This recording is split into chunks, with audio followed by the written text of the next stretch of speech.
Assalamualaikum warahmatullahi wabarakatuh. Kawan-kawan semuanya, selamat siang. Hari ini pulang sekolah ya, sambil menunggu bel pulang.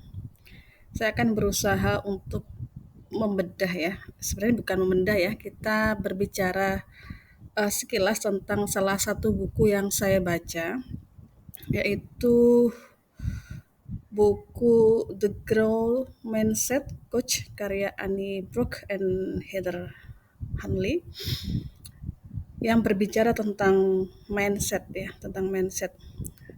Nah, menurut saya ini buku yang bagus sekali ya dan perlu kita baca. Terlebih bagi kita sebagai seorang guru.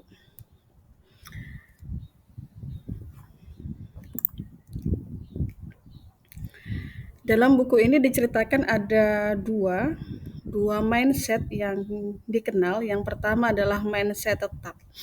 Di mana mindset tetap ini adalah keyakinan bahwa kita lahir dengan kecerdasan, kemampuan yang tetap.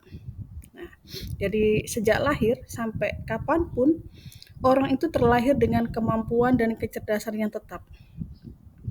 Dan orang bekerja dengan pola pikir ini cenderung biasanya dia akan menghindari tantangan dan kegagalan, sehingga uh, dia tidak ingin mencoba karena takut gagal, sehingga mereka membatasi diri mereka dari hidup yang kaya pengalaman dan pembelajaran.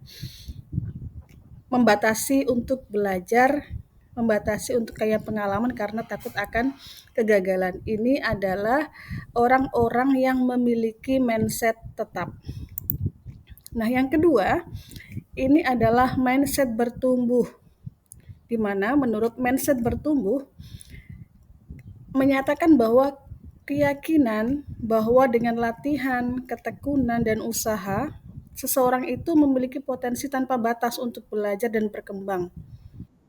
Jadi, dia meyakini bahwa dengan latihan, ketekunan, dan usaha, seseorang itu bisa mengembangkan potensinya dan belajar, dan dia bisa berkembang asalkan dia tekun, latihan terus, dan usaha dengan maksimal. Ini adalah pola pikir orang yang memiliki mindset bertumbuh. Orang dengan pola pikir ini cenderung ya menghadapi tantangan dengan percaya diri, tidak khawatir akan membuat kesalahan, tapi fokus pada pertumbuhan. Nah, ini mindset-mindset orang-orang yang bertumbuh.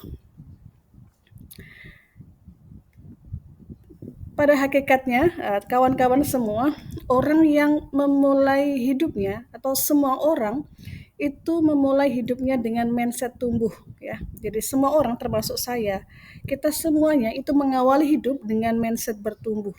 Contoh ketika kita kecil ya, ketika kita pada masa balita, kita selalu ingin mencoba tanpa kita pernah ada rasa takut gagal. Dari yang awalnya cuma terlentang, kita ingin bergerak, kemudian merangkak sampai akhirnya belajar berdiri, kemudian kita berjalan. Itu anak-anak memiliki mindset yang ingin mencoba sesuatu yang baru, mindset yang bertumbuh. Nah, sejatinya kita sejak awal itu memiliki mindset itu, mindset untuk bertumbuh, mindset untuk mencoba hal yang baru. Nah, kapankah mindset ini berakhir? Yang mampu mengakhiri mindset pembelajaran aktif ini ya, atau mindset bertumbuh ini adalah mindset tetap. Jadi ia akan berhenti ketika mindset tetap itu dimiliki oleh seseorang. Biasanya orang yang sudah bisa mengevaluasi dirinya, sudah pernah merasakan kegagalan gitu ya biasanya, maka sebagian mereka menjadi takut akan tantangan. Itu yang membuat mereka akhirnya ya udahlah di sini aja gitu.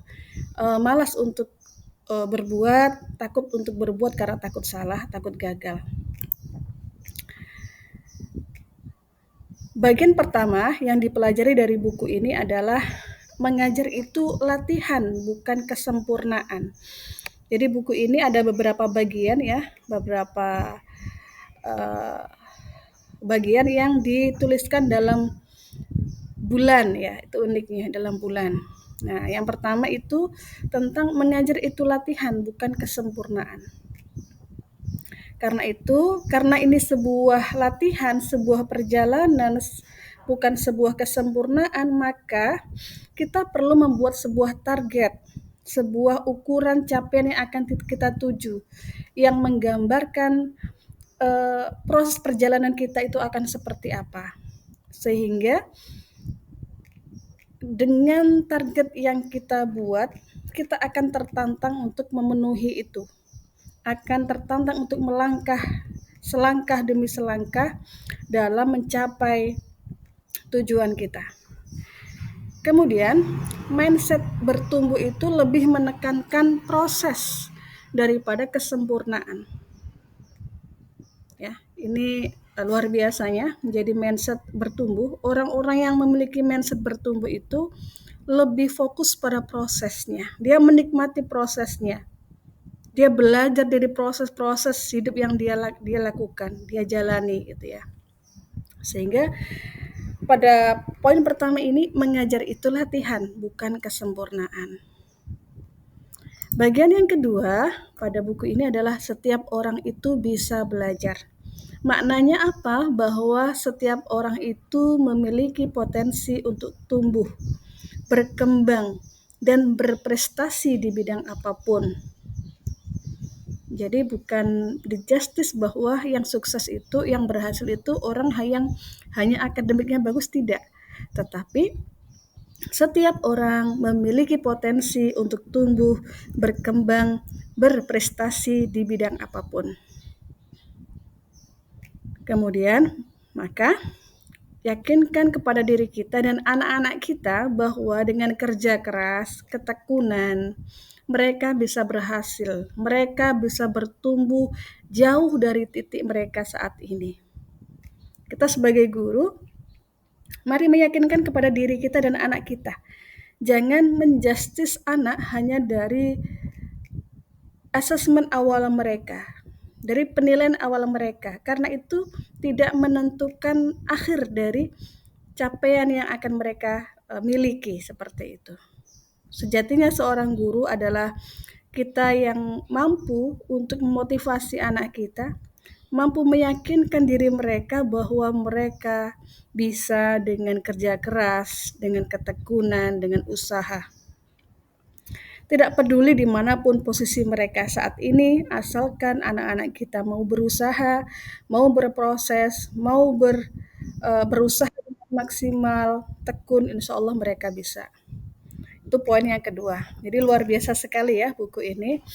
Nah, yang ketiga, otak saya bisa berkembang seperti otot. Nah, ini menarik sekali ya. Bagaimana otak kita bisa belajar dan berkembang? Nah, sering kita dulu belajar tentang di biologi ya, khususnya tentang neuron, dendrit gitu ya.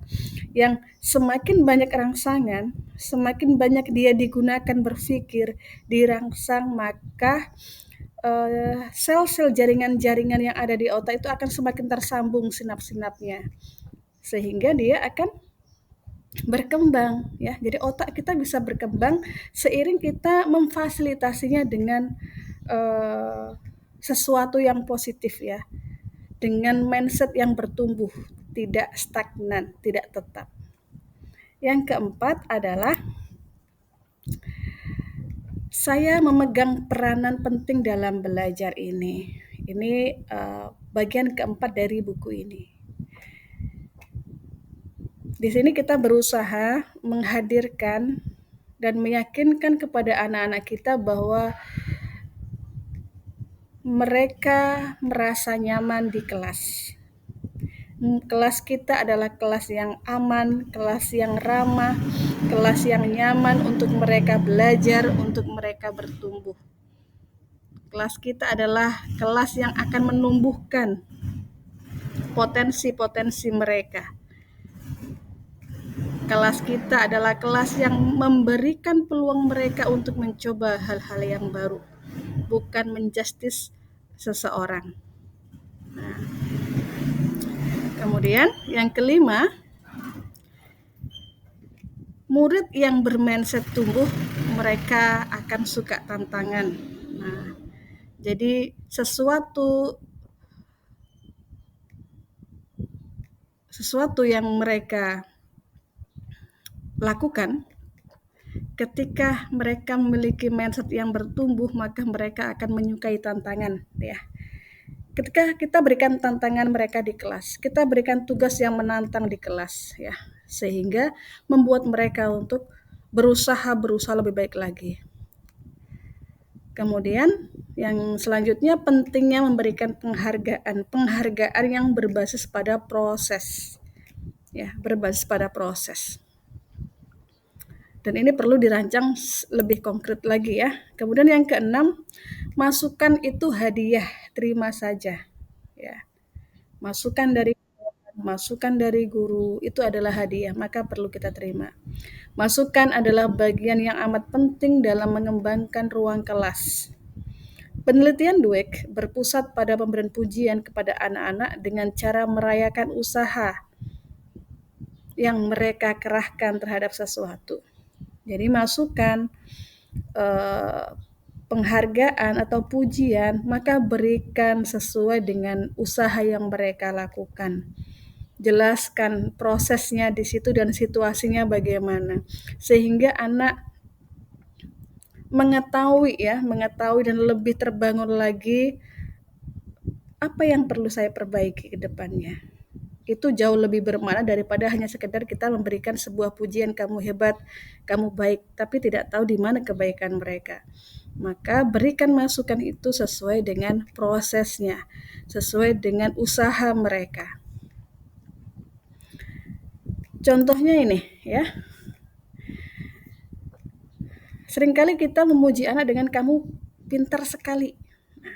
Beda dengan sebelah kanan, pujian yang berdasarkan pada proses. Kerjamu dalam proyek ini begitu keras. Nah, beda ya di sini. Maka kita berusaha agar kita bergeser sekarang ketika memberikan sebuah pujian kepada anak. Berikan pujian atau penghargaan itu berdasarkan proses yang mereka lakukan. Hargai sekecil apapun progres mereka. Para guru yang memberikan umpan balik hanya dalam bentuk silang merah atau berbagai stiker telah melewatkan kesempatan untuk membantu muridnya mengeksplor langkah yang mereka butuhkan untuk lebih baik lagi.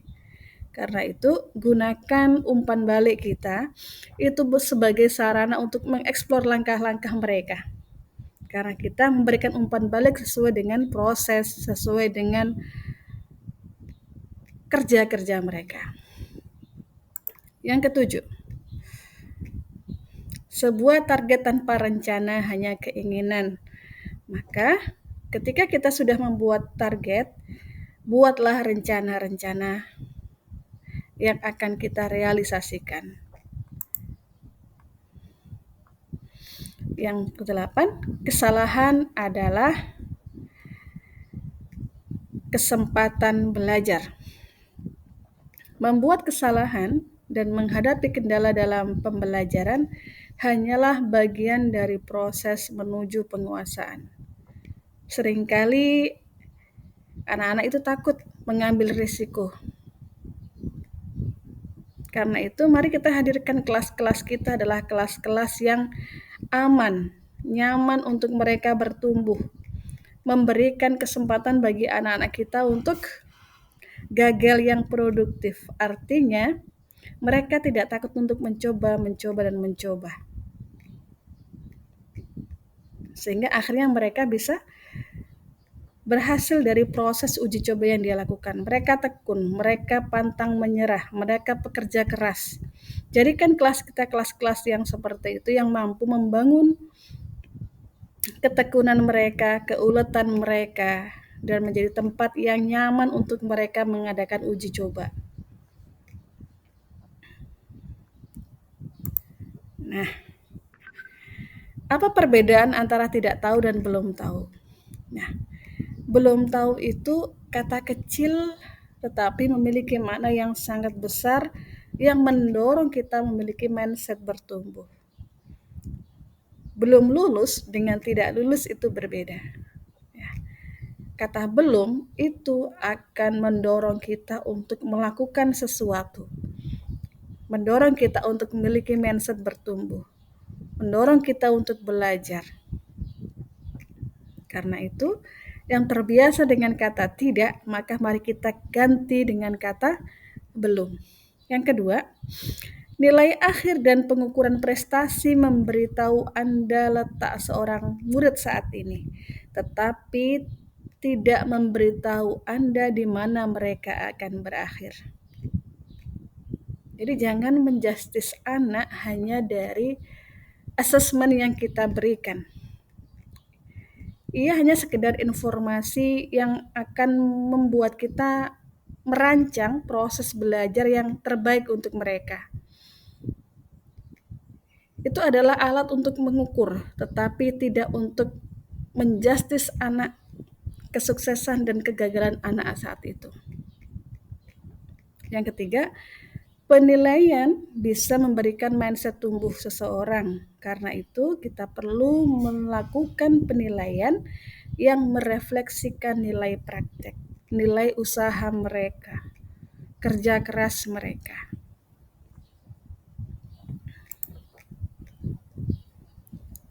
Yang 9, temanya adalah saya bisa. Jadi di bagian ini yang perlu kita pahami adalah jalur menuju mindset tumbuh itu adalah perjalanan, bukan sebuah pernyataan. Ya, bukan sebuah pernyataan. Ini sebuah perjalanan kita menuju orang-orang yang memiliki mindset bertumbuh itu sebuah perjalanan, bukan sebuah pernyataan. Kita perlu melaluinya, gitu ya, berusaha memenuhinya. Dan salah satu yang dibahas dalam poin ini adalah adanya dialog batin ya, memberikan afirmasi positif kepada diri sendiri. Dialog batin itu sangat berperan mengembangkan mindset tumbuh dan mempengaruhi kesuksesan kita. Memberikan afirmasi positif kepada diri kita bahwa kita bisa, bahwa kita punya potensi, bahwa kita bisa menyelesaikan masalah. Nah, itu sangat penting bagi kita untuk menuju kesuksesan, bagi kita memecahkan masalah, menghadapi hal-hal yang menghambat di depan kita. Yakinkan bahwa kita bisa memiliki mindset bertumbuh dan afirmasi diri kita.